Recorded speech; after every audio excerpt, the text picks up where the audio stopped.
Hello everyone, and thank you for joining me once again for another presentation as part of the GreyLearning webinar series. Once again, happy to be here. I was actually traveling rather extensively. I know many of you have sort of kept track of me on Instagram and whatnot. We had a rather extended trip where we were in large part focused on leading a few photo workshops, a couple in Austria, based in Salzburg, and going out through the Alps, little towns and alpine lakes, and just had an amazing, amazing time. It was really incredible, and many of you have seen some of the photos that I shared of those experiences. Beautiful sunrise at an alpine lake and getting up on top of some of the mountain peaks, and just a wonderful, wonderful time. And also a great photo workshop in Rome, along with some other teaching. So it has been a little while since we've had a GreyLearning webinar presentation. I'm very happy to be back at it again and happy to have you with me. Thank you for joining me, those of you joining live. In case you weren't sure who was doing all the talking here, my name is Tim Gray. And as I mentioned, I travel rather extensively. We just got back from an extended trip. I absolutely love getting all over the world with camera in tow, of course, very often leading photo workshops. In fact, this photo that you see of me here was captured up on top of a mountain peak in the Alps, very close to the tiny little town of Hallstatt, which is one of my favorite spots in the Alps. And so I enjoy getting out there into the world with camera, capturing hopefully great photos, or at least having great experiences and capturing photos to sort of document those experiences. And then, of course, managing photos along the way. And so during this trip, there were actually a couple of updates to Lightroom, and I wanted to address the new features related to those updates, and also talk just a little bit about some of the changes I've made to my workflow as a result, and some tips along the way. I've also already gotten a couple of questions from readers who want me to address some questions related to workflow, and so if you have questions as well, feel free to post those into that questions field for the webinar software here, and we'll try to get to as many of those during today's presentation as possible. And of course, I do want to thank Tamron for sponsoring, for really making the GreyLearning webinar series possible. I very much appreciate their support and look forward to hopefully having many more workshops, webinars, I should say, moving forward. Well, many more photo workshops as well. In fact, we've already scheduled many for next year, including Austria. If you're interested in joining me, we'll be announcing Rome soon. But also be sure to check out on the Tamron YouTube channel. You can find a video. There's a series called One Location, One Lesson, and One Lens.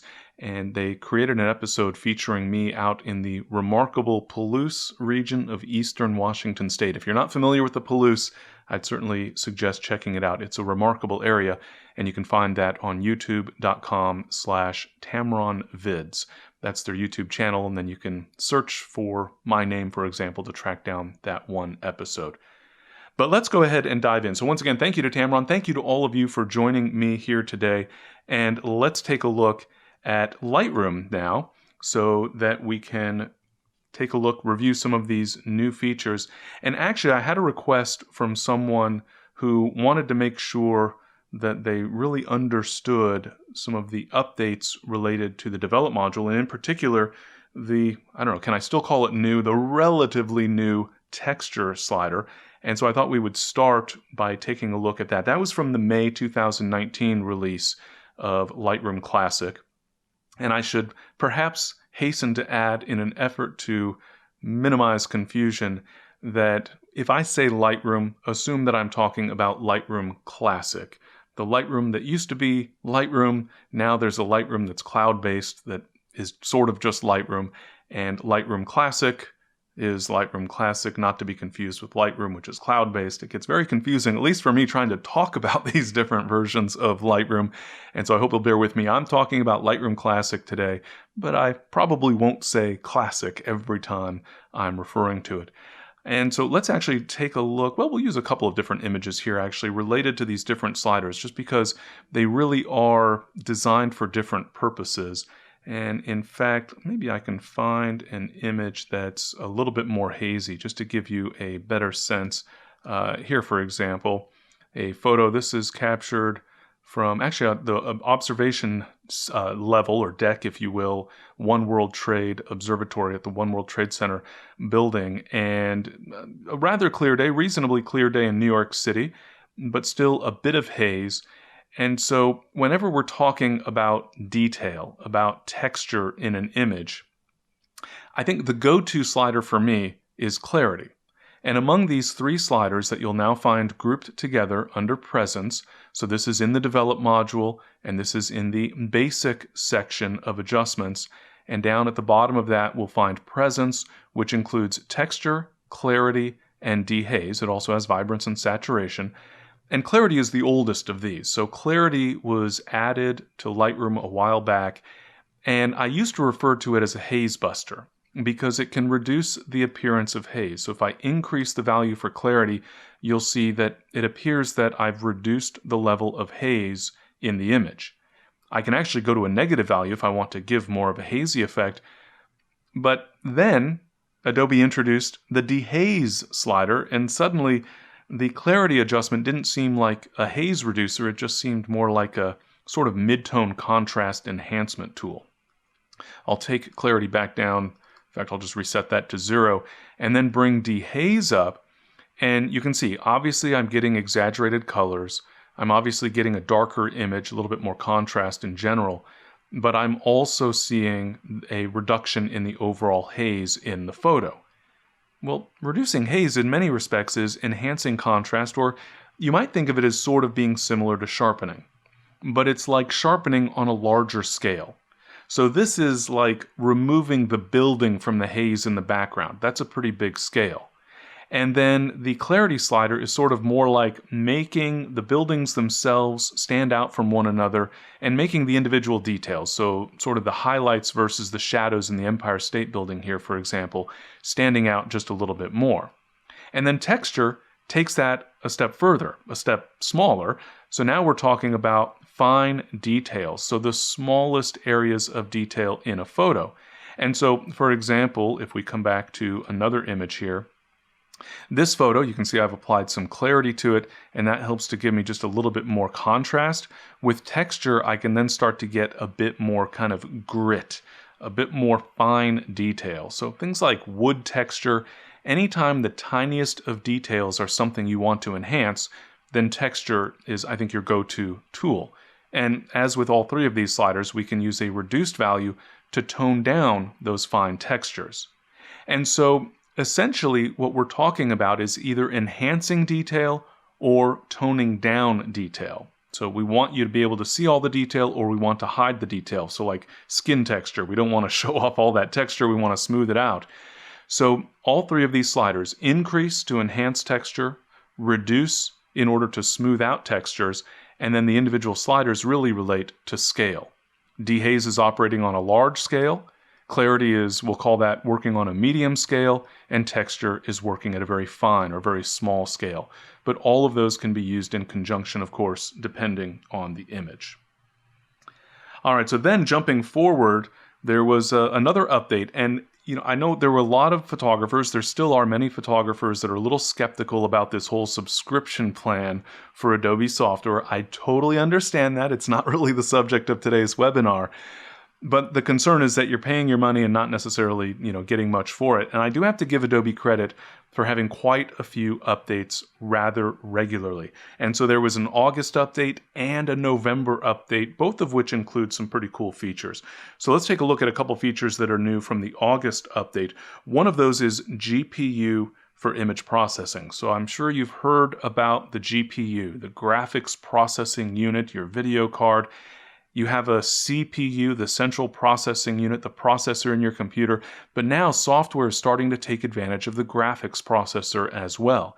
And Lightroom has taken advantage of that processor, but with the August 2019 update, that processor, the GPU, is also available for image processing in the Develop module. So I'm going to go up to the menu and choose Preferences. On Macintosh, that would be under the Lightroom Classic menu. On Windows, you'll find that under the Edit menu. And I'll bring up the Preferences dialog and go to the Performance tab. And I'm sure you're familiar that we've, for a long time, maybe since version 1, I don't even remember actually when this feature was first available, but we've had the option for using the graphics processor. And now that's been taken a step further. You can see that right now I have this set to auto. If I want to enable the feature for image processing, then I'll want to choose custom rather than auto so that I can make sure that this second checkbox is turned on to use the GPU for image processing. So I turn that on, you'll see an indication that full graphics acceleration is enabled, and now I should see improved performance in the develop module in general. Keep in mind that oftentimes with software, especially that is using the GPU, we do run into some issues, and I would say that graphics processing units, the display adapters or the video card, the drivers for those cards tend to be a little buggy. They're sort of notorious for being a little bit buggy. And so when you enable the GPU, I would pay attention for any oddities. If the visual display, so maybe your mouse pointer starts looking weird, or some parts of the screen are not updating, refreshing, whatever the case might be, or even Lightroom crashing, if you run into issues, this would be one of the first things that I would disable as a troubleshooting step. But when in doubt, I would have these options turned on so that you're getting maximum performance, which I think all of us can appreciate. All right, so I'll leave that enabled so that I can maximize my performance. And then I want to talk about another update to workflow. And there's a couple of features here that we'll talk about individually. And these relate to color labels. So many of you might already be aware that when I import photos, let's see if I even have a recent import. No, not in this case. But when I import photos, what I do is assign a red color label to all of those photos. I use a metadata preset during the import process so that when I download new photos into my Lightroom catalog, all of those images get a red color label. The reason for that is so that I always know which photos I still need to review. So upon import, I haven't looked at those photos at all yet. Well, okay, some of them I looked at on the back of my camera, but by and large, I haven't done a real review as part of my workflow. And so I assign a red color label during import, and then I know those photos haven't been reviewed. During my recent travels, for example, when I'm running a photo workshop, my days are pretty long and they're pretty exhausting. I'm lucky to download and back up my photos at the end of each day. I'm not necessarily going to have the energy to go through and review all of my photos, and by assigning a red color label, I don't need to worry about missing photos. So when I get a chance to go back and review, I'll review a batch of photos, maybe from the previous day or whatever the case might be, assign star ratings to pick my favorites, and when I'm finished, then I will identify the photos as having been reviewed by simply removing the red color label. That's not a new feature, but we can also assign color labels to folders. And so here, for example, you see I have a folder with a red color label. I have another folder with a green color label. I can right-click on a folder and add a color label to the folder itself. And so similar to that red color label on import, I could, for example, use a red color label to identify a folder that I've not yet had a chance to review all of the photos in yet, or for any other purpose. Maybe green means I need to submit these to a stock agency, or whatever my intent with those various color labels, I can now assign those to folders in addition to individual photos. Well, now with the update to August 2019, so again, a relatively recent update, we can also assign color labels to collections. So I could right-click on a collection and then choose to, for example, add a red color label. It's up to you to decide what those color labels mean. More on that in just a moment. But the point is that we can now mark not just photos with some color indicating some workflow purpose, such as needing to review the images, but also folders and now the addition of collections.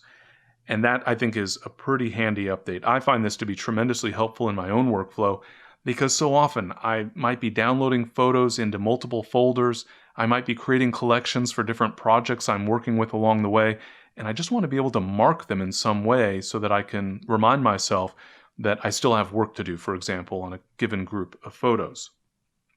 Now that means that we're assigning color labels in 3 different places, and as you are probably aware, we can actually define the meaning of a color label. So a color label in the context of a photo is just really a metadata field that a word gets added to.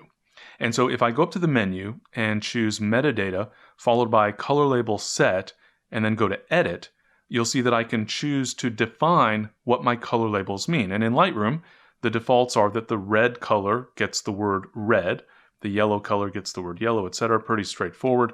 Bridge, for reasons I will never understand, uses defaults where red equals select, 2 equals second.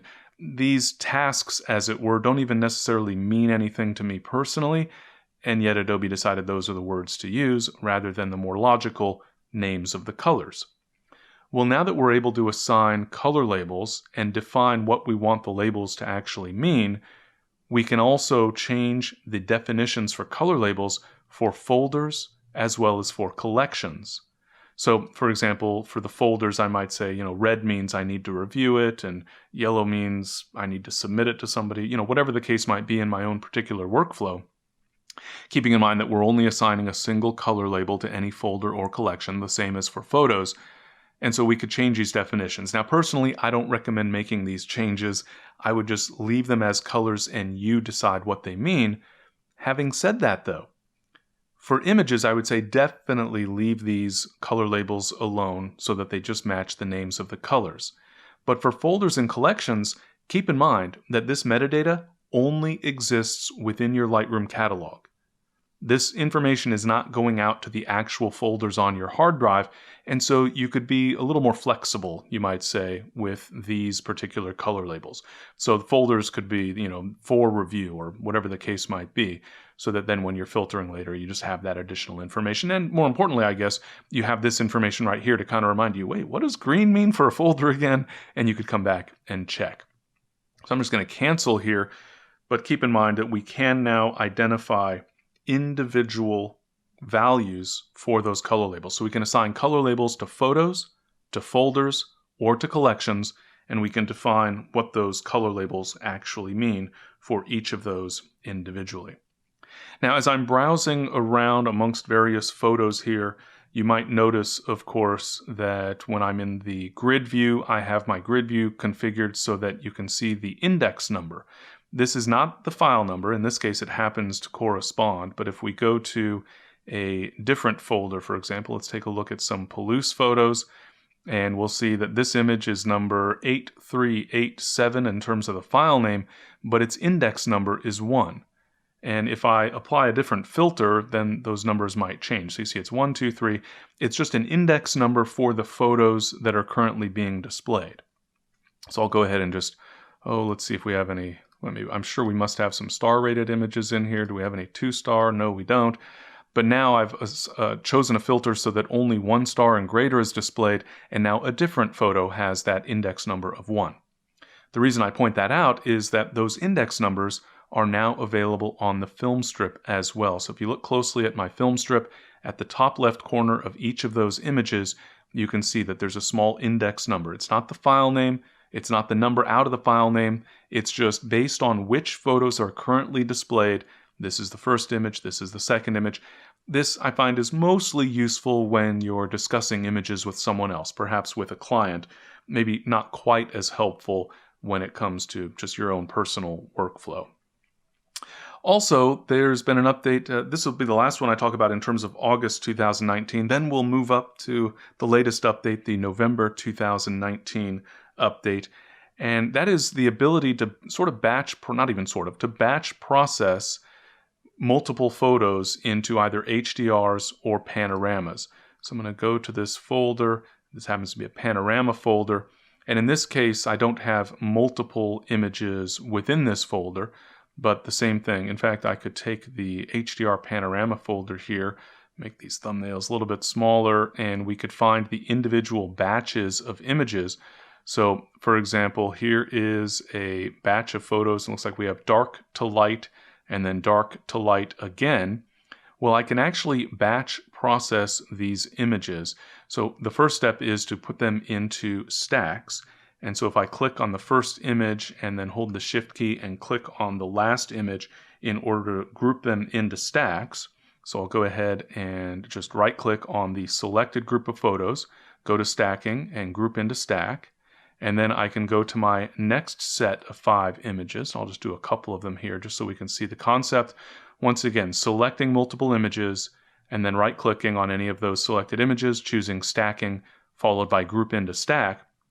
So in this case, I just have 2 stacks. I could have continued this process for more, but the point is now I can select multiple stacks, and then I can right-click and choose Photo Merge, followed by HDR, which obviously will create an HDR image if applicable, a panorama, so I could choose panorama for a panoramic image, a composite panorama, or if I've selected images that are both HDR and panorama. In other words, multiple frames across the scene, but for each of those frames across the scene, I've captured multiple bracketed exposures, then I could create HDR panoramas. And so if I choose this option, I'm not going to now, but this will allow me to process all of those images. I don't get to change the settings individually, but I can process all of those images as stacks. So this essentially is a batch processing for HDRs or panoramas, which can be convenient, especially if you've captured a big series. You might want to, for example, assemble all of your HDRs so that you can evaluate the finished result, or at least the nearly finished result, to decide which of those is really your favorites, rather than trying to choose based on the brackets. So that's one. I don't tend to use a tremendous amount. I usually am able to evaluate my HDRs just based on perhaps the middle exposure, for example, to find which one had the best composition, etc. But it is handy that we can now batch process HDRs or panoramas just by using that stacking feature. So again, group the individual exposures that need to be merged into stacks, select one or more stacks, right-click, choose Photo Merge, and the applicable option for that actual merging. All right, so then we get to update to the November 2019, what is at this point the latest update to Adobe Lightroom Classic, and take a look at some of the features that have been added there. And again, a few that I find to be very, very helpful. So first off, I mentioned those color labels, and you might recall, so we've been able to apply color labels to photos for basically forever, at least in the digital world. And we're able to filter based on those color labels so that I could go see just the red color label photos that still need to be reviewed to assign star ratings, for example. But as you've seen already today, if you weren't familiar before, we can apply color labels to folders and also now to individual collections. Well, for a long time, well, okay, maybe it's not been that long, but for a while, when we wanted to then look for a folder, so we've got to scroll through all of our list of folders, and this is just a demo catalog that only contains, almost 4,000 photos, so this isn't even all of my photos. You might have lots and lots of folders, or collections, as the case may be. And of course, you can search, and this is one of the features that I appreciate most in a relatively recent update, not too long ago. But I can search at the folders list. I can just start typing Austria, for example, and then see only the folders that actually contain the word Austria in this case. When we initially started having the ability to assign color labels to folders, we had a filtering option, but it was just show me folders that have a color label, any color at all that I might have assigned. But now we can actually filter. So this little magnifying glass over to the left of the filter field, the search field essentially, that's a pop-up. We can click on that pop-up and I can see only favorites. So keep in mind that we're able to assign essentially star ratings, if you will, or at least a star to folders, identifying them as favorites, and then filter for just the favorites. And now, not only can we say, show me all of the folders or collections that have any color label, but we can specifically choose, I want to see, for example, only folders that have a red color label. And that same feature is available for collections as well. So I can click again on that pop-up for the collections search field and view only collections that have a red color label assigned to them. And so that gives me an ability to really cut down on clutter so that I can get to just the specific photos, the folders that I'm looking for that much easier. And so I think this is it's a small little update. There's really not much to it, but I do think that it can have a somewhat dramatic improvement in terms of your workflow. Some of these tiny little updates that make it that much easier to find the photos you're looking for quickly and easily. And again, because you can sort of decide for yourself what those individual folders mean in terms of those color labels. Red means I need to review, green means they're ready to print, whatever the case might be for your own workflow. I think that gives it even more value. You can customize the use of those color labels for folders and collections based on what you feel is going to work out the best. Another nice feature, I mentioned panoramas briefly, and I have this set of photos that we could assemble into a panorama. We can take a look here. First, you see this a wide angle set of shots captured on Easter Island, and you could probably already sort of envision what that finished panorama is going to look like, in that we're going to have to do some cropping because we've got this wide angle field of view. Things are going to require a little bit of effort there. And so if I wanted to merge those photos, so if I go up to the photo menu after selecting the individual frames, in this case just 3 frames in my panorama, the same would hold true for an HDR, of course, if that's what we were talking about here, but I go to the photo menu, choose photo merge, and in this case, panorama. So I'll go ahead and choose that panorama option, and the update here that we're referring to is the ability to fill the edges automatically. So you can see this is probably something along the lines of what you were envisioning, and it will require quite a bit of cropping, probably. And so once again, we can choose the projection based on how we captured the panorama. We can apply boundary warp, which actually essentially is aimed at sort of bending those edges to try to get things to match up a little better, more to the point though, to fill the frame, all that white space around the image. We could auto crop to get rid of all that white space, but now we're potentially cutting off something that we wanted to keep. But there's also now a fill edges checkbox. I'm going to turn on that checkbox so we can see how it does.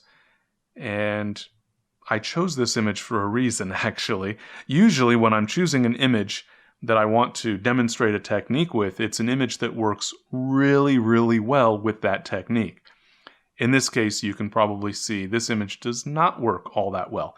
The sky looks great in terms of filling in those details. I can't even really tell where the sky was white because I was missing pieces of the image versus having been filled in. So that looks great.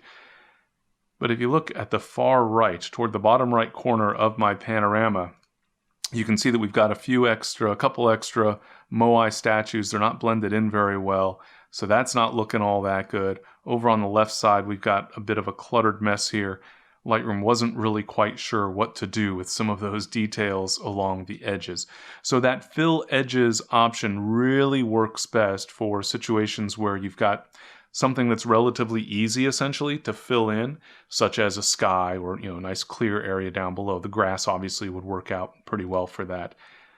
That said, while fill edges doesn't do a great job for the details in this particular case, I'm going to turn it off here, and you can see that it actually gives us enough of a little bit of an extra area for cropping that it's probably better to have that fill edges option than to not.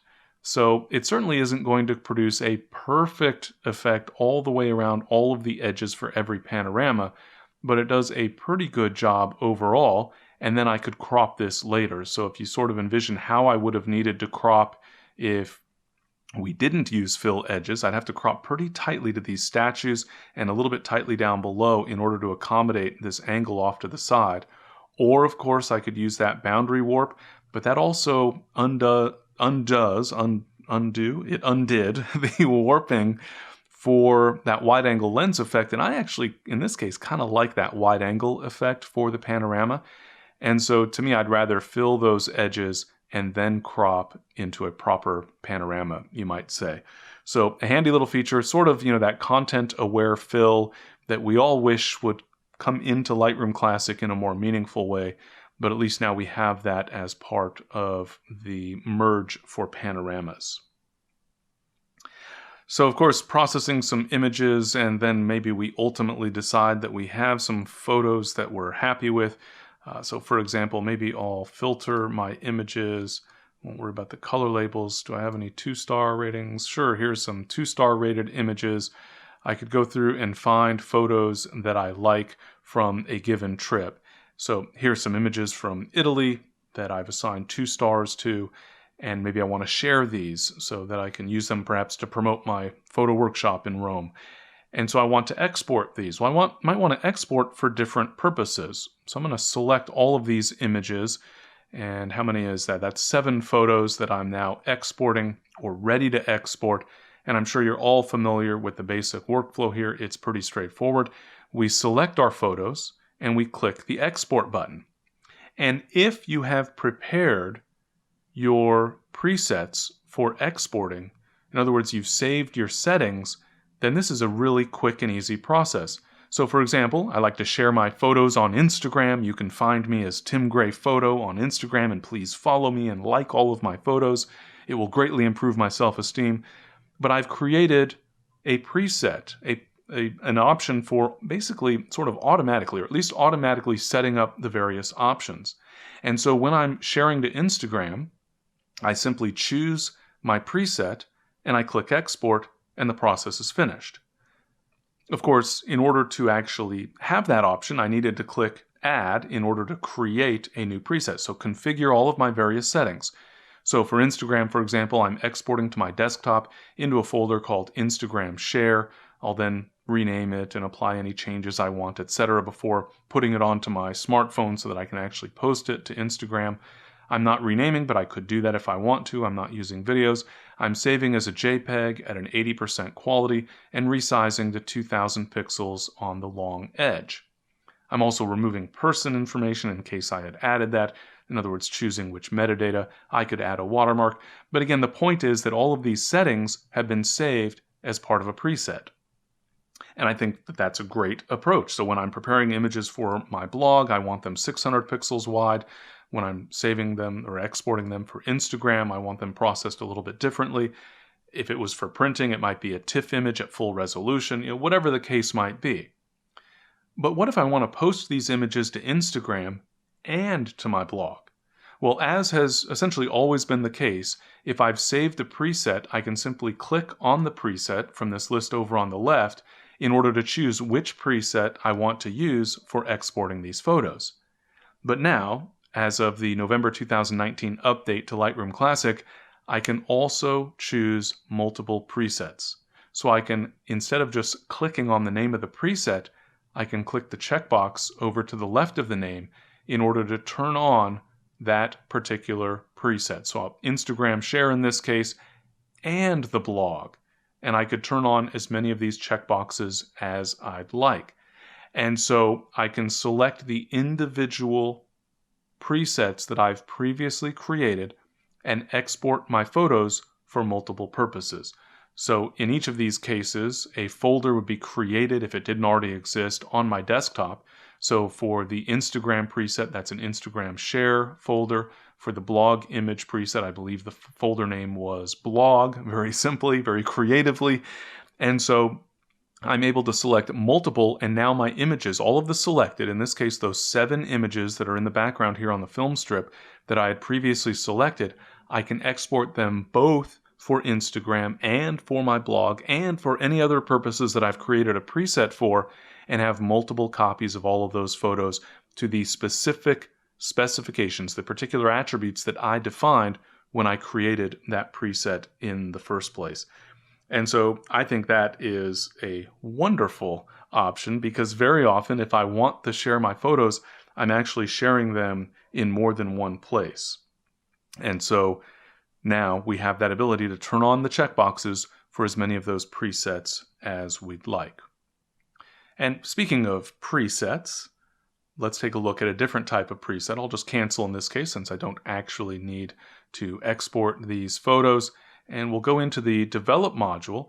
And of course, as I'm sure you're all aware, not only are there some presets that are included with Lightroom Classic, but you can also define your own. So for example, maybe I want to process this image as a sepia tone effect, monochromatic sepia tone with a vignette effect, or perhaps a warming desaturation effect, whatever it is that I'd like. And maybe I want to then work on a different computer.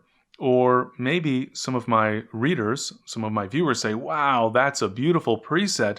Can you tell me what the settings were for that? Well, actually now you don't need to memorize the settings because you can very easily export or even import the presets. And so if you find a preset that you'd like, you can right-click on it and then choose the option to export. And when I do that, it will give me the option to save it in a particular location with a name, and I could, for example, email the resulting file to someone else. In addition, maybe you say, oh, well, all of those creative presets actually look pretty good. Well, we can right-click on a group of presets, essentially the folder, if you will, that contains those presets, and then choose the option to export the group so that we can have all of those presets as part of a single group so that someone can then import those presets.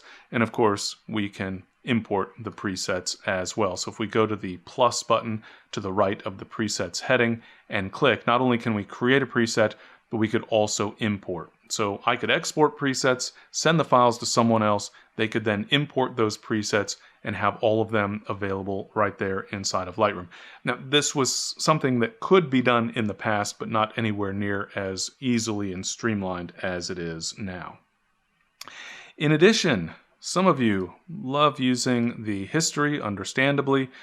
Let's just go ahead and make some changes to this image. Maybe I'll open up some shadow detail and maybe increase the texture, and mostly just have a little bit of fun with the image. Maybe I'll go into my effects, for example, and make the vignette more or less dramatic as the case may be.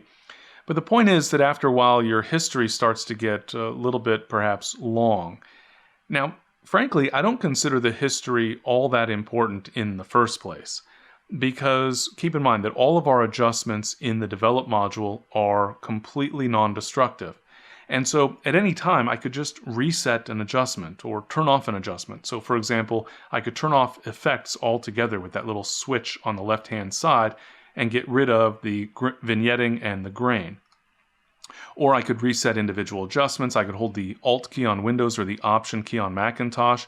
You'll notice the label changes to include the word reset here. So while I'm holding Alt or Option, I could reset my vignetting controls, or I could double click on one of the sliders in order to reset that individual slider. Point being is that I don't really find that I need the history all that often, because I can simply go over to the right panel and adjust whatever it is that needs to be changed. And so especially if you get to the point in an image where you feel like, I'm kind of finished and I don't like all this clutter of the history, I can actually get rid of my older history. And so, for example, if I right-click on an older history state, here just going down to the third history state, I can clear history above this step. In other words, get rid of all of those other effects that I applied before that particular effect. And I can go back as far as I'd like. So I can clear out and sort of declutter my individual history settings. So not something that I find all that important. It's not going to suddenly make performance dramatically better in Lightroom. But if you find that that history can be a little bit cluttered, you do have that option to be able to clear out some of that history. So a minor little update, but I thought I would mention it just as a change that is actually there. Now, increasingly, I'm finding that photographers are changing sort of their approach when it comes to cameras. I know many photographers, of course, have already switched from digital SLRs, relatively heavy cameras, all things considered, to mirrorless cameras that, generally speaking, have tended to be at least a little bit smaller and lighter. Not always the case, but relatively speaking. Some photographers just use a point and shoot, and increasingly, I'm finding more and more photographers are only using their smartphone to capture photos. And one of the new features, actually one of the reasons that many photographers have updated to a newer iPhone, is some of the features that are available in terms of portrait mode. And so this was available starting with the iPhone 10 and some of the similar models that were released at the same time. Now the iPhone 11 has an improved variation on that portrait mode where we're able to essentially get narrow depth of field. Now, narrow depth of field on a camera with a very small sensor is difficult because that small sensor causes there to be lots of depth of field basically all the time. And so the iPhone, the way it does the portrait mode to get narrow depth of field, is essentially, it's an oversimplification, but essentially taking two pictures, one in focus and one out of focus, and then blending them based on the distance to the subject. Well, that distance to the subject is a depth map, and in fact, you can use that depth map in part to target your adjustments to specific areas of an image. I'd love to show you that, but now I can't remember where I've saved a photo that has portrait mode that was captured on an iPhone that supports portrait mode. But never fear. As of the November 2019 update to Lightroom Classic, we now have a filtering option so that we can locate photos that essentially were captured in portrait mode. Now, I'm talking specifically about the iPhone, but I'm sure there are other cameras out there. I know there's a couple different options where we have a depth map as well, and I'm sure we'll have additional cameras that support this type of technology in the not too distant future. If I go back to the library module, I'm going to browse all photographs, and I'll turn off my attribute filter so that now I'm viewing all images in this entire catalog. And then I want to filter by different attributes. I want to find those iPhone captures that were set to portrait mode, and that can be found on the library filter bar. So in the library module, if you press the / key, you can hide or reveal the library filter bar, and one of the options there is a Metadata tab. And you'll see that this gives me columns, so by default I can filter by dates, by which camera was used to take the photo, by which lens was used to take the photo, or by the file type. But I can also change what any of these columns actually mean. So file type, for example, I could change to the shutter speed or all sorts of different metadata options. And now, with this latest update to Lightroom Classic, one of the available options for that column is depth. You could set this for any of the columns here within the Metadata tab of the library filter. So I will choose depth, and you'll see I have some that are unknown. It doesn't know whether or not there's depth information there. There's no depth, and then this one that's a little bit cut off, that is has depth. So now I can go find the photos that have that depth information built into them. And so, for example, here you can maybe tell that background is more blurry than it would have otherwise been if it had not been captured. Actually, this isn't with the effect applied, but you get the point. We have that portrait mode capture here, so I can go into, for example, the develop module and use one of my targeted adjustments. Let's make it an exaggerated exposure adjustment with a gradient. I can see that I have a color applied there that will set back to none. We'll try to set back at none. In any event, we'll leave that as it is. So we have that gradient, but you can see the gradient is darkening the background as well as the dog in the foreground. So if I drag this down further, you can see that the gradient is darkening essentially everything. But if I go to my range mask option, then I can choose from that pop-up depth so that I can then specify the range. So for example, not applying to the stuff in the foreground, the close-in information, but instead only affecting that background. So now as I adjust that exposure further, you can see that the depth map is being respected. Now the depth map is not a new feature. This is a photo captured with an iPhone 11, so you can see some errors in the depth map, not the most accurate depth map. Apple has improved that with the latest updates. But point being is that not only can we use that depth map as we always have, but now we can actually locate photos based on that depth map. We'll go ahead and leave this as it is since this is just a test catalog in Lightroom Classic. And then one last option that I wanted to share here. Let's go to a different folder. Well, I won't actually delete, but let's go to a folder that I'm not the least bit worried about, just to be on the safe side. And when I'm in the loop view, for example, I hope all of you are aware that when I'm in the loop view, even if I have selected multiple photos on the film strip, the changes that I might apply by default are only going to be applied to the single image that we see in the loop view. So for example, right now, if I press the number 7 in order to assign a yellow color label, or 8 to assign a green color label, if you can see on the thumbnail here, the image that is active, the image that we see in the loop view, that image is getting the green color label, but the other images are unaffected. I could enable synchronization, automatic synchronization, but the point is just to keep in mind that by default in Lightroom Classic, when we have selected multiple images, in other words, selected multiple images on the film strip, for example, but we are in the loop view, we're really only changing a single image. Well, that can sometimes be inconvenient, especially when you're evaluating images, and maybe you're scrolling through the images and you find amongst a set of similar images the one that you want to keep. So maybe, this one over here is the one we want to keep, and these others I want to get rid of. Well, now I'm in the loop view, so in order to delete them, I need to switch back to the grid view. Well, actually, now we no longer need to switch to the grid view when it comes to deleting multiple photos.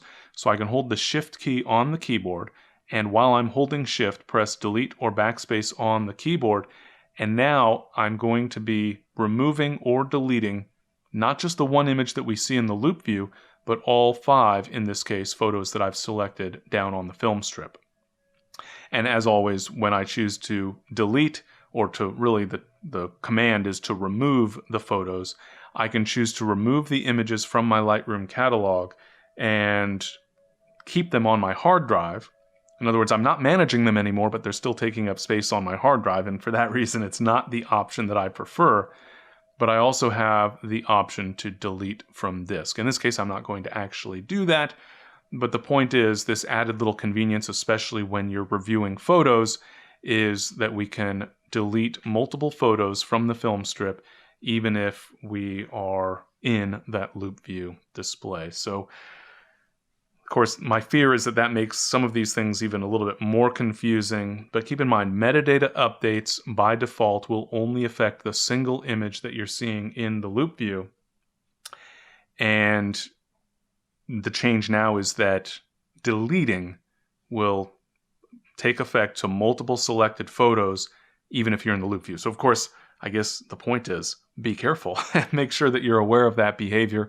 Make sure that when that alert pops up, you don't just have the knee-jerk reaction to say, oh yes, delete, go ahead and delete from the disk, put them in the trash, because maybe you're deleting more photos than you actually had intended. So as always, it's important to understand how Lightroom behaves, and then also to be aware of exactly what's going on, and especially after a recent update, to maybe take a second to read those alert dialogues. All right, so Joan had a question about cache. So with the Photos external hard drive, asking about a cache. As a general rule, a cache, and in this case, I don't imagine the cache relates to Lightroom specifically, unless you're talking about, for example, the previews cache that is co-located with your catalog. But as a general rule, cache files can be deleted as long as the application that is using those cache files is not currently running. And frankly, even when the app is running, it's usually not a major issue. But cache, by definition, is generally something that's temporary, that can be rebuilt. So for example, the previews in Lightroom would be considered a cache because they're based on your source photos. Deleting the cache doesn't delete the source photos. But of course, generally speaking, the purpose of a cache is to improve performance. Instead of having to look at your full high-res photo out on the hard drive, Lightroom can just look at your previews file.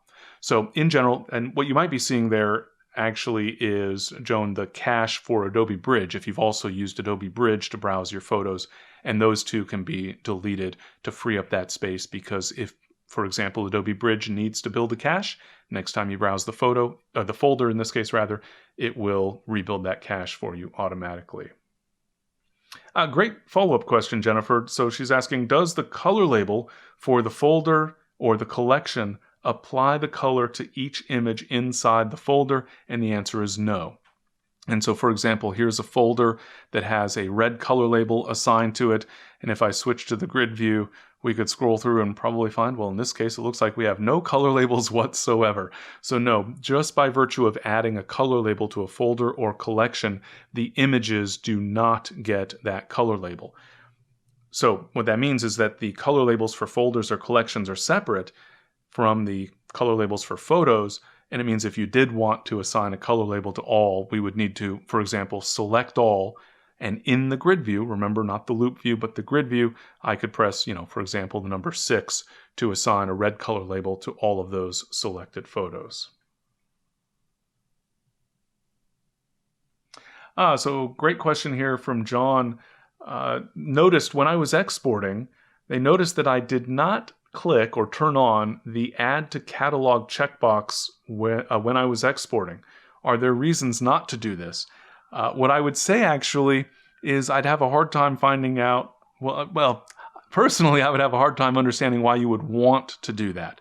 And so, for example, let's just go into, here's a folder with just a few images. These are the pano frames we were looking at earlier. And let's say I wanted to export these for purpose of printing. Obviously, the individual frames of the pano, that'd be a little bit silly.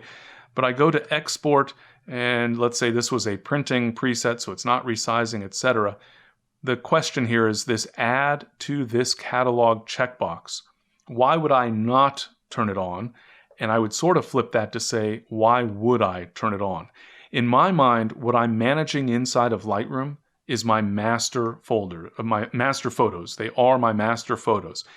When I'm exporting, in my mind, by definition, I'm creating a derivative. It's a photo to share on Instagram. It's a photo to post to my blog. And those are sort of extraneous. Once I've posted the photo to Instagram, the JPEG, for example, that I used for that, I could just delete. And so I don't feel the need to manage those as part of my Lightroom catalog. A possible exception might be printing. If you're exporting for purposes of print, you might want that derivative image put right back into your Lightroom catalog so that you know where to find it when you need to print the same photo again. But generally speaking, I prefer not to turn on that add to this catalog checkbox because now I have multiple variations on the same photo being stored being managed in my catalog, possibly stored in the same folder depending on what I've done. So to me, that just has the potential to create too much confusion. So I would say leave that turned off unless you have a really good reason why you want to add the exported extra copies of your source photos, why you want to add those back to your catalog.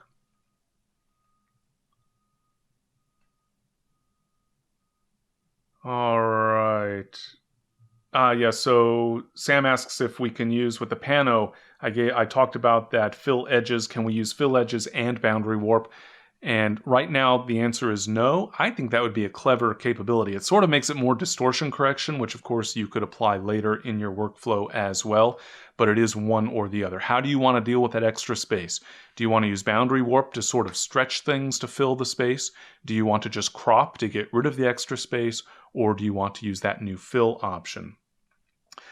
All right, so let's see. There was also a question about keywords that had been sent to me by Catherine ahead of time. And there's sort of a fundamental question here, which is basically how many keywords should each image have? And this is a question, in fact, I've been thinking about having a webinar that is focused on keywords. So maybe let me know if you think you'd find that webinar valuable in terms of the overall concepts and use of keywords. But she asks a variety of questions related to, mostly getting overwhelmed with that keyword list getting really, really long. You can see my keyword list. This is just a demo catalog, and already I have quite a few keywords for all the various images that are being managed by this catalog. So now the question is, how many keywords do you need? And that depends on your particular workflow. And I would divide this into two sort of categories. One is that someone else needs you to add keywords, and the other is you're using keywords for yourself. If someone else needs you to add keywords, you need to talk to them. So if you're submitting images to a stock agency, for example, they're generally going to be rather particular about the type of information that must be added to keywords, and almost more is better. You want to have as many ways of finding that image as possible, obviously while they're still relevant as well. But then if you're only using keywords for yourself, there's not much need to be sort of overwhelmed. And so you need to think about the types of scenarios where you're looking for photos and the types of information, number one, you want to be searching for, and number two, you want to be reminded of. And so, for example, since we're looking at this image, if I want to find this image, I only need a couple of keywords probably. In fact, really, if I want this image, I'm pretty much looking for Easter Island. And so I probably don't need to have too many keywords. I don't need to say, Island, South Pacific, etc., I might just need Easter Island. But I also might forget what those statues are called, and so I might want to add Moai to the keyword list as well for this particular photo, and I might want to have statues also, or statue, so that I could find it if I don't remember what the name of those particular statues happen to be. So keep in mind that, in my mind, keywords are there, number one, for you to be able to find photos of particular subjects, and number two, to remind yourself of what the subject is when you locate a photo and you can't remember some particular detail. So I don't think photos need to have a huge number of keywords for that type of purpose. And in fact, I generally assign keywords only to the photos that I've already identified as my favorites, mostly just to try to keep things as streamlined as possible. And yes, I think, look soon, I think we'll probably do a webinar in the near future on keywording, just because that does tend to be a topic that a lot of photographers tend to struggle with just a little bit. All right, let's see what else we have here. So Scott asks about the enhanced details feature, which now I forget, that's not in the latest update, but that was a not too distant update. It's been relatively recently, this enhanced details feature that essentially takes your raw capture and extracts more detail out of it. And I tried my very best to find a benefit, to find an image that would produce a dramatic improvement, and I just didn't find that it did much at all. So I think it's interesting. It would certainly work better for some images, such as high resolution, probably medium format raw captures versus others. But I think it's something that's cool in concept, but from a practical standpoint, perhaps not outrageous. Not something that I would necessarily focus on applying to every image. For example, personally, I don't use it for any of my photos. I used it extensively trying to test and figure out, in some cases, just trying to see a difference between the image with versus without, and there just wasn't much there. All right, so I also had another question, this one from Kent, that was submitted actually ahead of time for the webinar. And the core question was whether Lightroom could be put on an external hard drive. And I know this is something that's been addressed. In fact, I have an entire video course in the GreyLearning library that talks about my traveling workflow, and I addressed that notion of traveling with a catalog and merging catalogs. But one of the issues, and I know I've addressed this in the Ask Tim Gray email newsletter somewhat recently as well, is you've got your primary computer at home, and then you want to go off in the field and work on a laptop, and you're going to download your photos and back them up when you're traveling. But then how do you actually take your catalog with you? And there's, I would say, two basic options here using Lightroom Classic. And in fact, Kent, I think, specifically called out, not interested in using the cloud version of Lightroom, but considering Lightroom Classic. And I agree with that. I don't use the cloud version either because I want to be able to manage my storage locally. So there are two core approaches that you might take. One is to leave your master catalog at home. Let's say you have a desktop computer at home and a laptop that you travel with. You can have your master catalog at home and a traveling catalog on your laptop, and then capture photos, download them, back them up while you're traveling. And when you get home, you import the photos from your traveling catalog into your master catalog.